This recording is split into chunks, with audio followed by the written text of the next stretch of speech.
ఈరోజు స్థానిక 38వ వార్డు అశోక్ నగర్లో వార్డు సుందరీకరణలో భాగంగా ఏర్పాటు చేసిన అశోక చక్రంను చౌరస్తాను ప్రారంభించిన పురపాలక సంఘం అధ్యక్షురాలు శ్రీమతి జిందం కళ చక్రపాణి.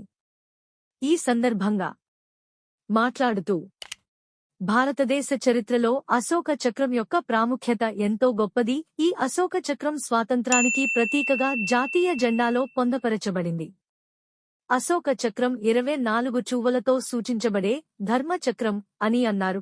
ఈ రోజు అశోక్ నగర్లో కౌన్సిలర్ సభ్యులు గూడూరి భాస్కర్ ఆధ్వర్యంలో పురపాలక సంఘ ద్వారా ఏర్పాటు చేయబడిన ఈ అశోక చక్రాన్ని ప్రారంభించడం చాలా సంతోషకరంగా ఉందని, ఇది భారతీయుల ఐకమత్యాన్ని తెలియజేస్తూ ప్రతి ఒక్కరిలో జాతీయ భావాన్ని, దేశభక్తిని పెంపొందించేదిగా వెలుగొందుతుందని అన్నారు.